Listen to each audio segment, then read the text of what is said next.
Hi welcome to today's topic. నేను ప్రహర్షిని.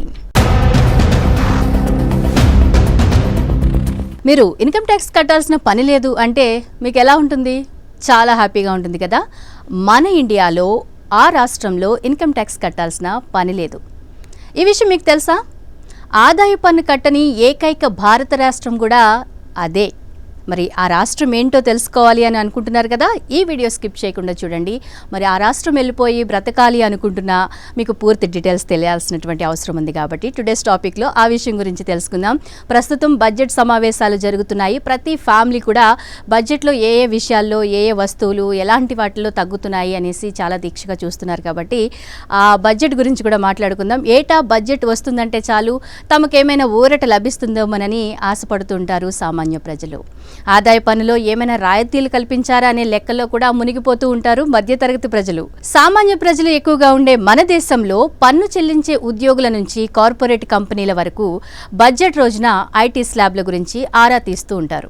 అయితే దేశం మొత్తం ఈ లెక్కలతో బిజీగా ఉన్నా కూడా మన దేశంలో ఒకే ఒక రాష్ట్రంలోని ప్రజలు మాత్రం తమకేం సంబంధం లేదు అన్నట్లుంటారు. ఎందుకంటే వారు ఆదాయపు పన్ను అనేదే కట్టరు కాబట్టి. అదేంటి, పన్ను కట్టుకుంటే కేంద్ర ప్రభుత్వం ఊరుకుంటుందా అనే డౌట్ వస్తుంది కదా మీకు. అవును, ఆ వెసులుబాటు ఇచ్చిందే కేంద్రం. ఇంతకీ ఆ రాష్ట్రం ఏంటో తెలుసా? సిక్కిం. 330 ఏళ్లకు పైగా రాచరిక రాజ్యంగా స్వతంత్రంగా ఉన్న సిక్కిం 1975లో 22వ రాష్ట్రంగా భారత్లో విలీనమైంది. అయితే ఆ సమయంలో సిక్కిం ఓ షరతు పెట్టిందట. తాము భారత్లో విలీనమైనా తాము అంతకు ముందు తమ పాలనలో ప్రజలకు పన్నులు విధించలేదని, ఇప్పుడు కూడా ఆ విధానాన్నే అనుసరిస్తామని స్పష్టంగా చెప్పేసింది. దీనికి భారత ప్రభుత్వం అంగీకరించడంతో సిక్కిం ప్రజలకు ఆదాయ పన్ను కట్టే భారం తప్పింది. ఈ మేరకు రాజ్యాంగంలోని ఆర్టికల్ 371F ప్రకారం సిక్కింకు ప్రత్యేక హోదా ఉంటుందన్నమాట. దేశంలో సేంద్రియ రాష్ట్రంగా గుర్తింపు పొందిన సిక్కిం తలసరి ఆదాయం కూడా అదుర్సనే చెప్పాలి. 2023-24 ఆర్థిక సంవత్సరంలో 5,88,000 రూపాయల తలసరి ఆదాయంతో దేశంలోనే టాప్లో నిలిచింది సిక్కిం. 2023-24 ఆర్థిక సంవత్సరం జాతీయ సగటులో సిక్కిం తలసరి ఆదాయం 320% ఉంది. ఇది దేశంలోనే అత్యధికమని చెప్పాలి. ఇక సిక్కిం తలసరి స్థూల రాష్ట్ర దేశీయ ఉత్పత్తి GSDP దేశ తలసరి GDP కంటే 3 రెట్లు ఎక్కువ ఉంటుంది.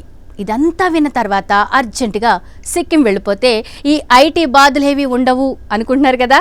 అయితే అలాంటి పప్పులేవి ఉడకవండి. ఎందుకంటే 1975 కంటే ముందు నుంచి అక్కడ ఉన్న సిక్కిం నివాసితులకు మాత్రమే ఈ పన్ను మినహాయింపు వర్తిస్తుందట. వేరే ప్రాంతాల నుంచి అక్కడికి వలస వెళ్లిన వారికి ఇది వర్తించదు.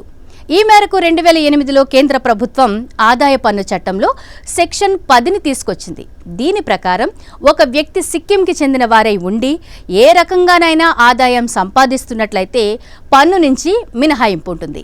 అలాగే ఆ రాష్ట్రానికి చెందిన వ్యక్తి కంపెనీ వేరే రాష్ట్రంలో ఉండి డివిడెండ్లు సెక్యూరిటీల ద్వారా ఆదాయం వస్తే కూడా పన్ను మినహాయింపు ఉంటుంది. సో మీకేమనిపిస్తుంది? మనకి కూడా ట్యాక్స్ లేకుండా ఉంటే బాగుంటుంది అనిపిస్తుంది కదా. మీ ఒపీనియన్ కామెంట్ చేయండి.